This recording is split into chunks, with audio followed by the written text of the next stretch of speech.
तो ये हमारे सामने एक क्वेश्चन है जो नीट 1995 में पूछा गया है। तो बेसिकली पहले नीट का जो नाम था वो एआईपीएमटी नाम था। तो इस क्वेश्चन को हम लोग डिस्कस करते हैं। तो देखो आपने ये वाली इक्वेशन तो कहीं ना कहीं देखी होगी अगर आप सीरियसली नीट की प्रिपरेशन कर रहे हैं। तो इस क्वेश्चन को किस तरीके से हम लोग अप्रोच करेंगे ताकि इजीली यहाँ पे हम लोग इसको सोल्व कर सकें। तो ध्यान से देखना इस वाले वीडियो को, आप लोगों को बहुत कुछ सीखने को मिलेगा।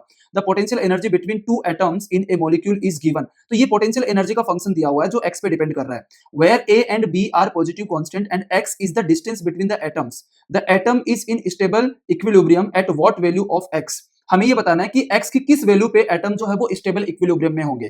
तो सबसे पहले तो आप लोगों को ये चीज समझनी है कि स्टेबल इक्विलिब्रियम की जब बात आती है, स्टेबल इक्विलिब्रियम इसकी बात आती है, तो यहां पे फोर्स क्या होगा? जीरो। ठीक है, चाहे स्टेबल इक्विलिब्रियम हो चाहे अनस्टेबल इक्विलिब्रियम हो, फोर्स की वैल्यू क्या होती है? जीरो। अब आपको ये पता होना चाहिए कि ये जो फोर्स है एंड ये जो यू है, इन दोनों के बीच में क्या रिलेशन होता है, ये समझना बहुत जरूरी है। तो बेसिकली आप लोगों ने पढ़ा होगा एफ इज इक्वल टू होता है minus D u by d x. ठीक है, ये रिलेशन होता है एफ एंड यू के बीच में। तो अब इसका मतलब ये किसके इक्वल होगा? जीरो के इक्वल, क्योंकि हमारा स्टेबल इक्विलिब्रियम है तो फोर्स जीरो होना चाहिए। तो अब हमारा यहाँ पे हम लोग क्या लिख सकते हैं कि D u by d x वो किसके इक्वल होना चाहिए? जीरो के इक्वल होना चाहिए। मतलब यहाँ पे जो फंक्शन हमें दिया है इसका डिफरेंशिएशन हम लोग किसके इक्वल पुट करेंगे? जीरो के इक्वल पुट करेंगे। तो यहाँ पे हम लोग सिंपली पहले फंक्शन लिख लेते हैं, u is equal to a by x raise to 12 minus b by x raise to 6। क्या इस फंक्शन को मैं ऐसे लिख सकता हूं? a x raise to minus 12 minus b x raise to minus 6।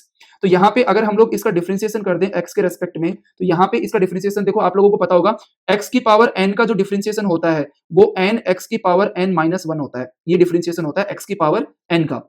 तो यहाँ पे हम लोग यही कॉन्सेप्ट लगाएंगे, a तो कांस्टेंट है, यहाँ पे आ जाएगा माइनस 12 एंड x की power minus 12 minus 1 minus b and यहाँ पे माइनस 6 आ जाएगा, x की पावर आ जाएगा minus 6 minus 1 and that is equal to 0।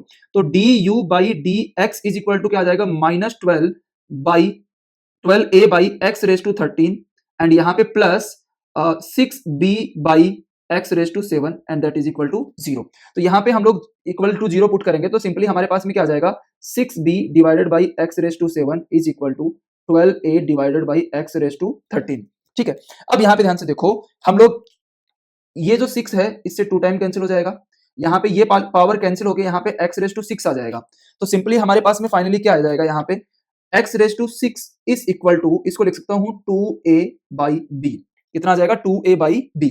तो x इज इक्वल टू कितना आ जाएगा? 2a बाई b एंड इसकी power 1 by 6 and this is the final answer.